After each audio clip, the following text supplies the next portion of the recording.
Gracias por continuar con nosotros en Buenos Días RD y como decíamos al inicio del programa, en escena don Magín Díaz. Buen día, don Magín, bienvenido a este espacio, qué gusto tenerle en esta escena. Como no, gracias por la invitación y aquí estamos. Don Magín, nosotros tenemos una discusión entre nosotros aquí desde hace varios meses. Y conocí el término de boca suya por primera vez y luego vi que el maestro de la ilusión se llama Donald Trump.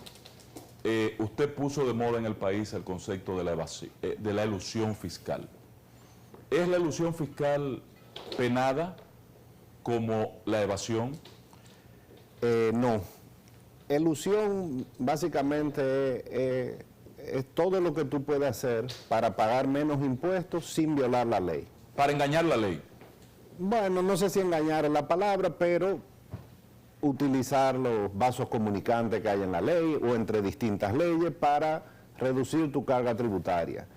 Ahora, ¿por qué se menciona a Donald Trump en este caso? Porque mientras los más ricos, que pueden pagar buenos asesores, tienen más posibilidades de hacerlo, saben utilizar más el marco legal que es complejo de todos los sistemas tributarios, entonces quienes más se benefician de eso son los más adinerados. Decía Keynes, que probablemente junto con Adam Smith es el más grande economista de la historia, que la elusión era su deporte favorito. Porque intelectualmente era un reto, no necesariamente es algo fácil, pero no es algo, si se hace bien, no viola la ley.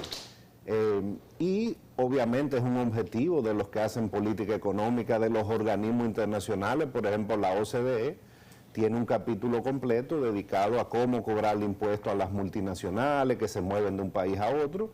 Es tratar de luchar contra la elusión, pero no es algo que tiene consecuencias penales. Porque la idea es que no viole la ley. ¿Qué puede representar en República Dominicana reducir las elusiones que puedan identificarse como aumento en el tributo y respecto de los niveles de evasión? Mira, el tema es que es muy difícil estimar solo un componente, en este caso la elusión. Se hacen mediciones, la hicimos en el año 2017, se hacen cada varios años porque la información que se necesita es mucha y no necesariamente se publica. Se hizo un trabajo con el Banco Central, que es que lleva las cuentas nacionales en detalle, y realmente la palabra que se usa en la literatura es incumplimiento. Y ese incumplimiento, pues adentro tiene evasión, elusión, es una combinación, es difícil separarlo. Y obviamente en América Latina es alto el nivel de incumplimiento, que básicamente es lo que la gente llama evasión. Y aquí es alto, eso se mide por impuestos, en ITEVI es alrededor del 40%. ¿Cómo? En impuestos sobre la renta es un 60%. Ahora, eso incluye todo, eso incluye evasión, elusión, gasto tributario, exenciones. Ahora son niveles altos. Hay países que tienen, por ejemplo, en el ITEVI evasión o incumplimiento de 15, 20%, Chile, Uruguay. Y en impuestos sobre la renta es más difícil. Por ejemplo, Uruguay, que tiene un incumplimiento de 15% en ITEVI, en impuestos sobre la renta es 40%. O sea, en América Latina hay un problema con el impuesto sobre la renta en general en todos los países. O sea, no es un fenómeno local, sino que es un fenómeno regional. No. Decía un profesor de Harvard que fue de los que trabajó en el Código Tributario en el año 92, Glenn Jenkins, y que ha venido muchísimo al país después de eso y trabajó en otras reformas, en la del 2004, en la del 2005, que en América Latina querer hacer del impuesto sobre la renta el principal impuesto era el equivalente de querer ir a la luna en bicicleta. No diga. ¿En qué fundamenta él esa teoría? En la baja institucionalidad, Claro. El alto nivel de corrupción, la falta de cultura tributaria, porque fíjate que en los países desarrollados, aquí se habla mucho, no, a la mayoría de los impuestos son indirectos. Eso está mal, eso es regresivo. Pero ¿qué es lo que pasa en Europa y en los países desarrollados? No es que los impuestos indirectos son bajitos, no. Es que los directos son mucho más altos. Entonces, la gran diferencia de recaudación entre América Latina y los países desarrollados es el impuesto a la renta personal. Sí, eso es difícil. Entonces, no es que ellos, la tasa del ITEVI es más alta en los países desarrollados que la nuestra. Los combustibles, los selectivos en general son altos en los países desarrollados. No es que ellos recaudan mucho de impuestos directos y poco de indirectos, es que recaudan muchísimo más en impuestos sobre la renta personal. Pero perdóname, Pedro, para abordar ahí, porque él toca un tema que no hay cultura. Yo tengo un amigo que tiene su dinerito y tiene un problema y dice, es que nunca ha declarado impuestos. Él nunca ha pagado, él no existe para el sistema. No, ¿verdad? No existe. Ah, pero de un lavador. Entonces, no de un lavador. Lo que pasa es que no reporta los gastos o ingresos porque no ha estado en una nómina formal. Cuando ha estado en una nómina del gobierno ha pagado algún impuesto sobre la renta. Sí. No es posible que se cree un mecanismo para que la gente entienda que si yo recibí 100 pesos, tengo que pagar impuestos. Es un proceso. Cultura. Es un proceso que la DGI tiene desde hace años, un departamento de educación tributaria, toma tiempo, yo creo que hemos mejorado. Eso no significa, como se ha dicho, y se ha dicho últimamente, que los informales no pagan impuestos, no es así, pagan todos los impuestos indirectos, claro, porque tienen que consumir alcohol, consumir bienes y servicios que tienen ITEVI, consumir combustible, transporte. Claro, ahora es un tema de cultura. En Estados Unidos, por ejemplo, cuando yo estudié, que no ganaba dinero ni nada, era estudiante, el IRS me hizo declarar. Yo tenía que declarar. Todo el mundo tenía que declarar. Por lo menos en cero. Aquí, exacto, en cero. Sí, sin actividades. Aquí no, por ejemplo, está el régimen simplificado, que yo creo que... ¿Ha funcionado? Sí. Yo estoy acogido a él y me funciona bien. Tímidamente. Sí, tímidamente se creó en el 2007, lo relanzamos, no fue que lo cambiamos mucho, pero algunas cosas, pero es un proceso, mucha gente simplemente no quiere, trabajamos con las asociaciones y bueno, la DGI tiene que seguir, es un trabajo a largo plazo y tal vez algunos cambios en el Código Tributario. Señor Magín, antes de que Luna, que es el especialista en economía de este programa, estamos hablando de impuestos, estamos hablando de ITEVIS, hay una situación ahora mismo delicada para las micro, pequeñas y medianas empresas con dos tributaciones. Una es precisamente el ITEVIS, la otra es el anticipo y el impuesto sobre la renta, que obligó a muchas micro, medianas y pequeñas empresas a tomar prestado para poder honrar el compromiso que se tenía con el gobierno, sobre todo la parte esa del anticipo que te proyecta lo que tú te vas a ganar, y hay gente que ganó 2 pesos el año pasado, pero no necesariamente en medio de una crisis que cada día se ahonda más, vaya a ganar lo mismo. Usted fue director de impuestos internos, es una situación difícil. ¿Qué podemos hacer con esto? Que se beneficie el gobierno, pero que también se beneficie lo que producen los empleos. Mira, desde que inició la crisis se eliminó el anticipo para la pequeña y mediana empresa, desde marzo del año pasado. Eso es correcto. Y vi que la semana pasada la DGI acaba de hacer lo mismo durante varios meses, eliminar el anticipo para las pequeñas y medianas. ¿Qué dice el Código Tributario? Que mucha gente... ¿Se oficializó eso? Sí, es una resolución. Lo hizo para el sector turístico. Solamente. Fue solamente el turístico, imagínate. Bueno, yo tengo que pagar todos los meses. Pero la gente, mucha gente no conoce, y uno tenía que decírselo, que el Código Tributario te permite ir a DGI como empresa, y si tus ingresos han caído este año, la DGI tiene que bajar el anticipo, caso a caso. Pero toma mucho tiempo, y en ese interín tú tienes que buscar ese dinero prestado para ahorrar el compromiso, para seguir, por ejemplo, la pyme, su principal cliente es el gobierno. Mira, si son micro, yo le diría, inscríbase en el régimen simplificado, claro, que no tiene. Claro. Ahora, todo ese tipo de cosas es lo que hay que discutir en el marco del pacto fiscal. Si vamos a seguir con anticipo, no, el anticipo tiene sus bondades. Por ejemplo, como se eliminó el año pasado el anticipo, desde marzo o desde abril, muchas empresas tuvieron que salir a buscar prestado para pagar el impuesto sobre la renta, porque se acumuló. Entonces, a muchas empresas le ayuda en el manejo de su flujo de caja. Entonces, tal vez es el momento de redefinir el anticipo, es decir, que no sea, por ejemplo, en base a los ingresos del año pasado, podría ser en base a los ingresos actuales. O una proporción. Podría ser dejar fuera a las pymes. Exacto. Eso se podría ver. Ahora el anticipo, quitárselo a grandes empresas que tienen mucha caja, no necesariamente tiene sentido. O sea que hay que buscar un balance y este es el momento. Es decir, este es el momento porque cuidado. nos vamos a... Desde hace años, bueno, está planteada una gran discusión. No necesariamente se tiene que hacer ahora, como dice el presidente Abinader, pero ya hay que sentarse. Por lo menos hay que comenzar a socializar lo que se pretende hacer a futuro cercano. Bueno, se le va siempre a armar un ruido gigante a cualquier gobierno que hable de impuestos, pero bueno, hay que sentarse. El Código Tributario nuestro va a cumplir 30 años, se ha ido modificando sobre la marcha, pero también decía un profesor muy famoso de impuestos que un Código Tributario hay que cambiarlo completamente cada 20 años. Hay demasiado innovaciones, cambios tecnológicos, cambios normativos. Pero el nuestro hay que simplificarlo, patrón, porque la verdad que hay un desastre. Pero vamos a permitir que sea Luna Valiente que aborde esa parte. Gracias, un placer compartir con Magín en este escenario. Es un excelentísimo alumno pasado. Así es. Oye, se va a echar Pero pero Magín lo reconoció desde que llegó, le digo, mi maestro. Sí.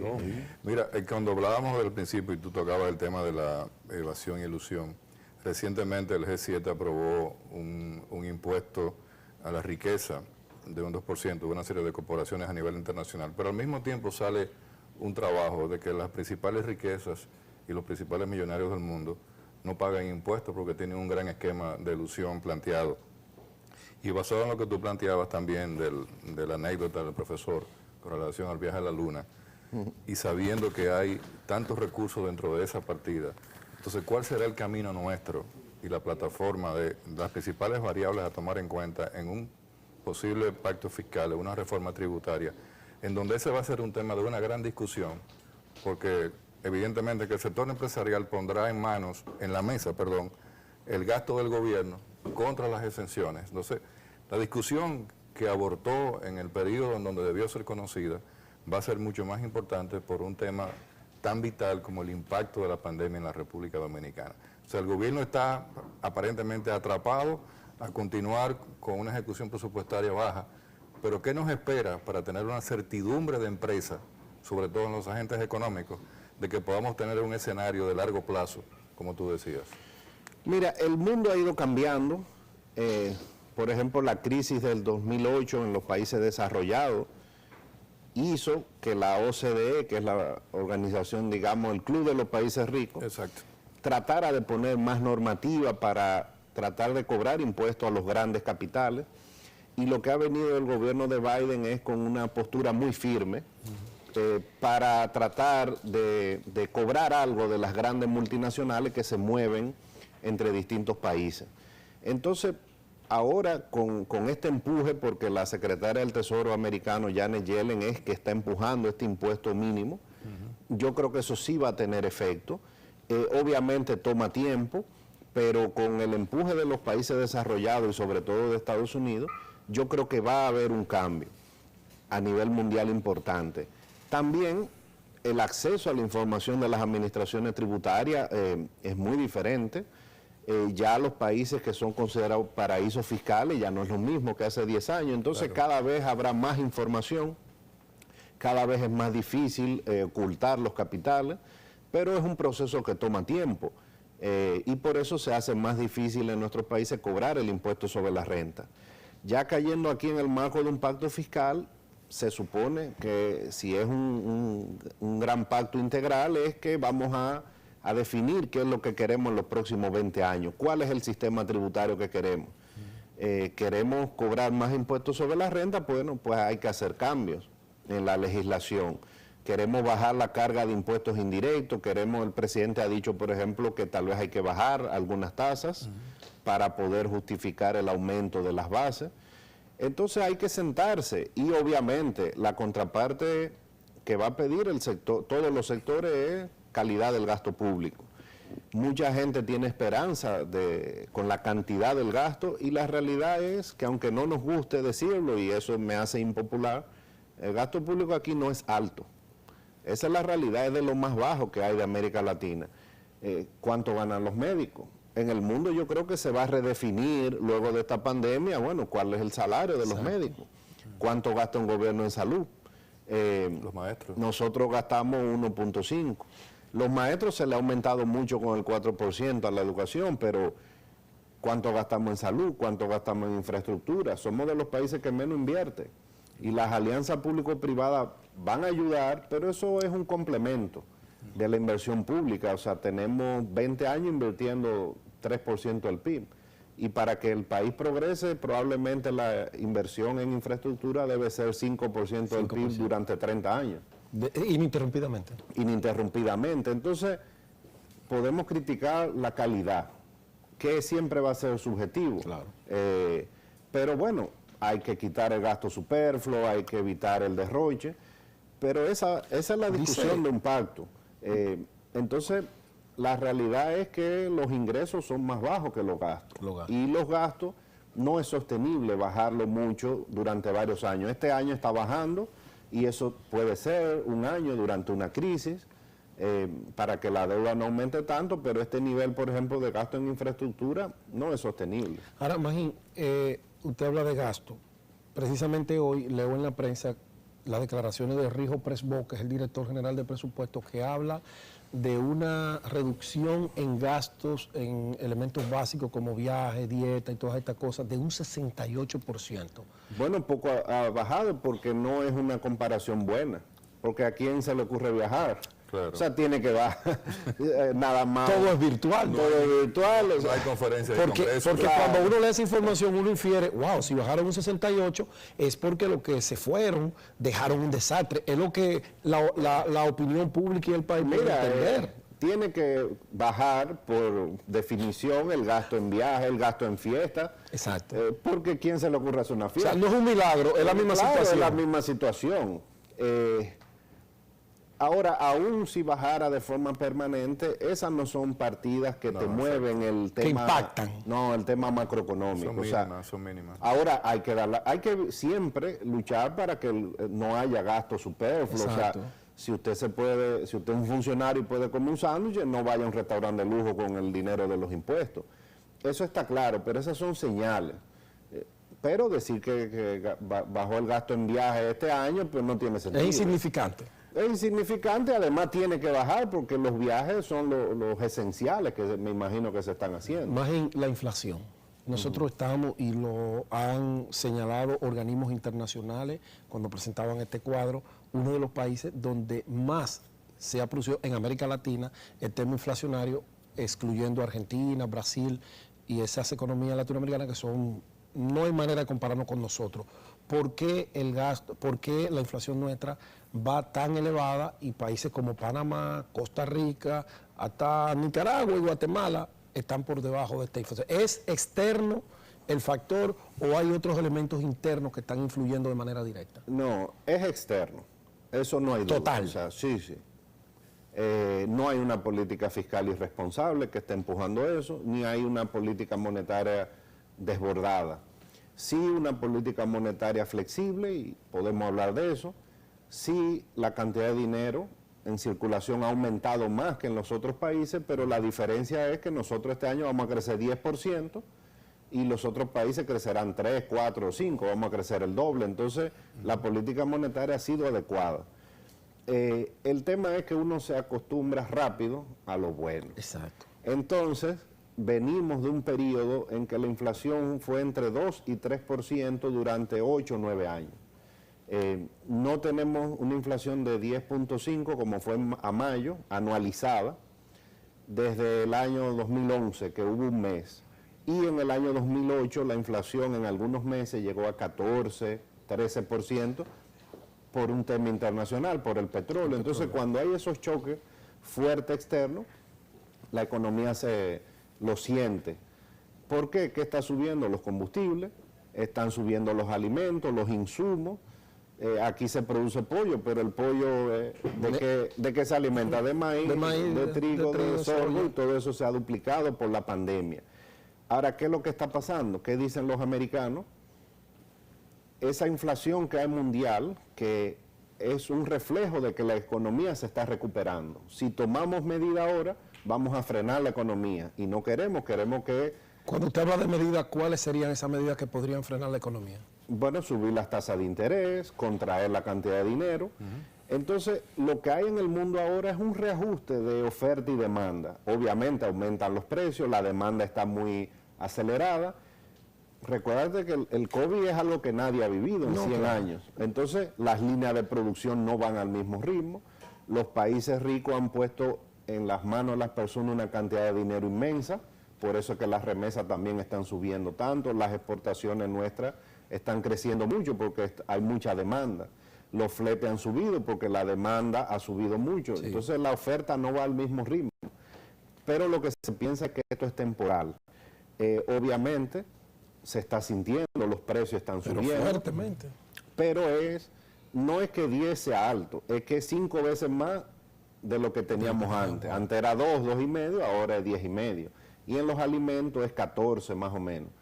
Pero eso va a ir bajando en los próximos meses, porque el mercado mundial irá buscando sus equilibrios a los niveles prepandemia. Eso puede tomar 2 meses, puede tomar 6 meses. Y bueno, los gobiernos están tratando de hacer cosas. El gobierno está subsidiando los combustibles, por ejemplo, está subsidiando algunos productos agropecuarios, ha convocado esa mesa. ¿Y qué dijo el gobernador? Es temporal, vamos a pasar 2 o 3 meses, pero si tomamos medidas para frenar la economía, sobre todo con algo que viene de fuera, lo que vamos es entonces a tener menos crecimiento y menos empleo. Vamos a quitar el impulso a la economía. Pero volviendo quizás al tema fiscal, para aprovecharte, el Fondo Monetario Internacional en su revisión del artículo 4 se vuelve a referir ya por muchos años consecutivos sobre el tema del gasto tributario y las exenciones fiscales. El BID, por ejemplo, planteó una posición inclusive de reducir los incentivos al sector turístico y al sector zona franca. ¿Cuál es tu posición? Mi posición es que estoy tranquilo porque estoy fuera de gobierno.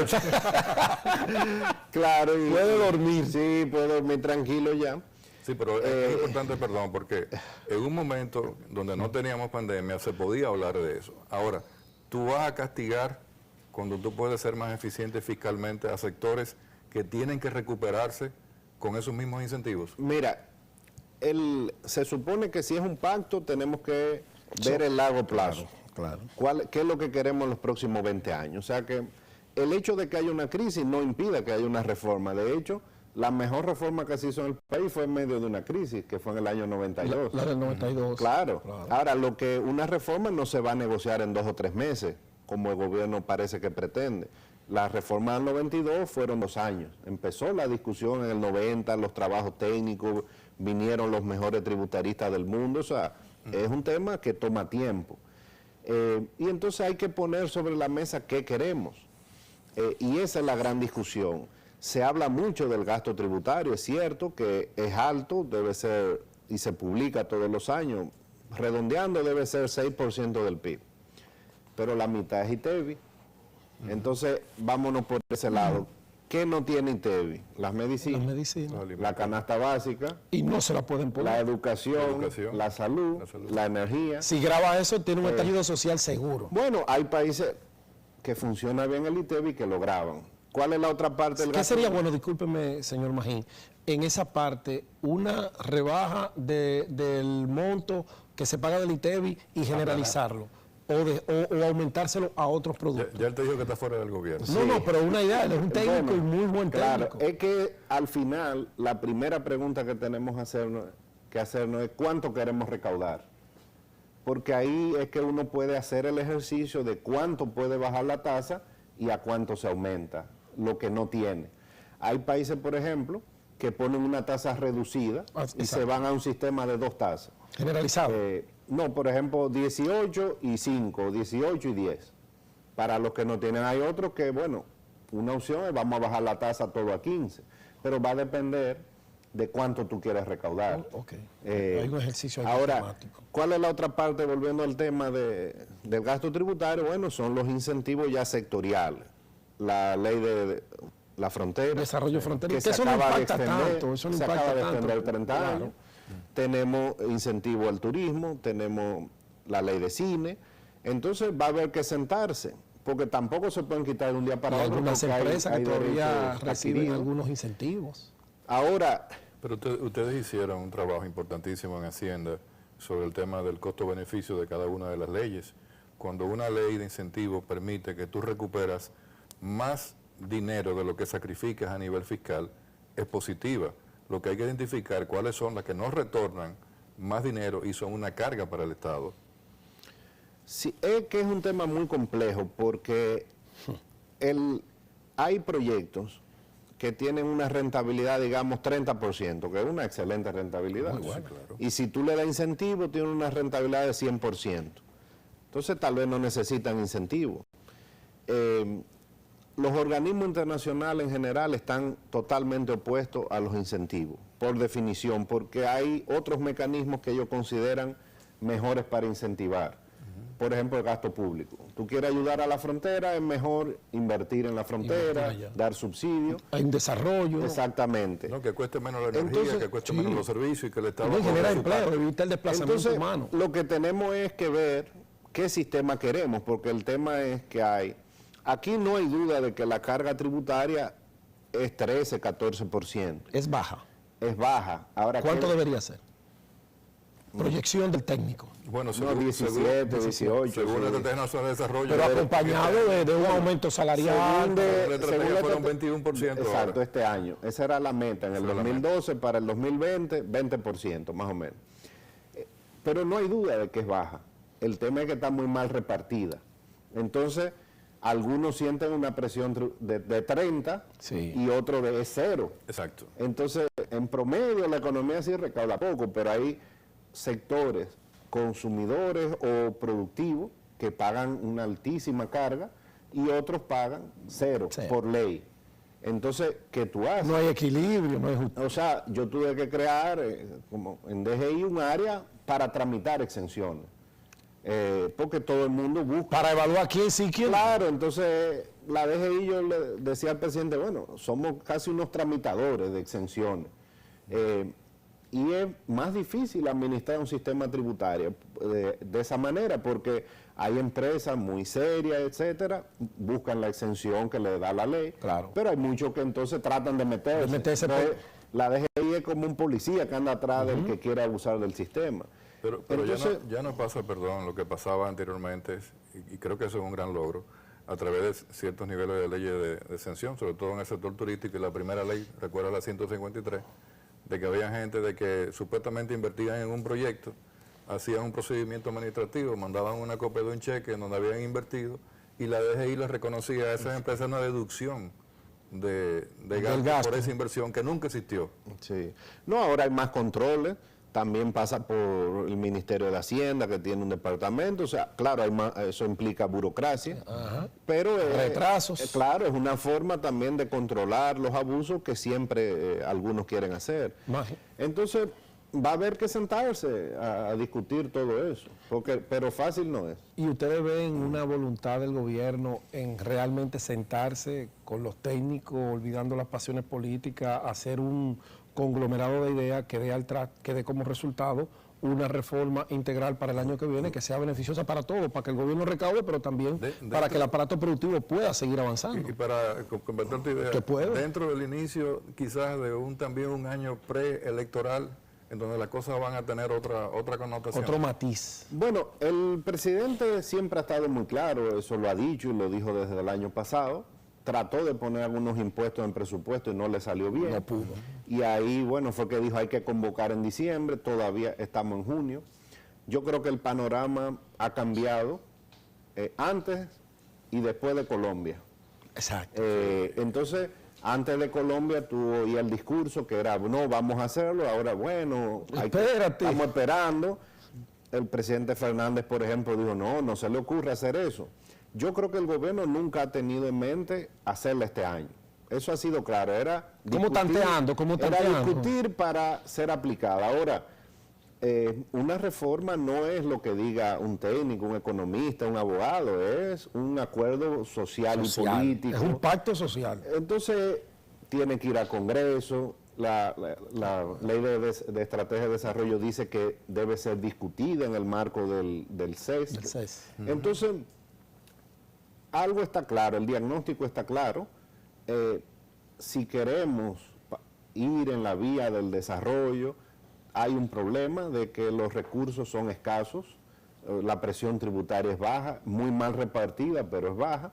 Entonces, ¿cómo vamos a resolver el problema? Tenemos ahora la deuda que se disparó por la pandemia, pero aún si no hubiera habido pandemia, hay necesidades de gasto en infraestructura, en salud, en seguridad, que los ingresos tributarios no daban para cubrir. Entonces va a haber que sentarse, por eso yo escribí un artículo hace un par de meses, bueno, tal vez es hora de que Hipólito, Leonel, Danilo y Abinader se sienten. Sí. Porque es que al final es un pacto de las fuerzas políticas. Hay un trabajo técnico, obviamente, hay un trabajo de escuchar los sectores, pero al final las reformas son políticas. Entonces, van a tener que sentarse los partidos. Los líderes. Claro. Magín, gracias. Bueno, encantado. Gracias, siempre Gracias por es acompañarnos. interesante tenerlo a usted como invitado y estos temas que vinculan tanto a la sociedad, pues socializarlo desde la óptica de un técnico que lo vivió y que sabe qué hay que hacer para ver cómo salimos Un de esto. técnico que hay que seguirlo aprovechando a nivel de gobierno. No, y que no se mezcla con política, eso es lo interesante. Sigue como técnico. No, sí, somos politécnicos porque Sí. claro, el que tiene ya posiciones, pues Claro. tiene que tomar también Hay que decisiones jugársela. políticas, claro. Hay que jugársela. Gracias, Magín Díaz, gracias a ustedes por acompañarnos. Mañana es el Buenos Días especial. Sheila Acevedo y Virginia se encargan de ustedes. Nosotros nos vemos el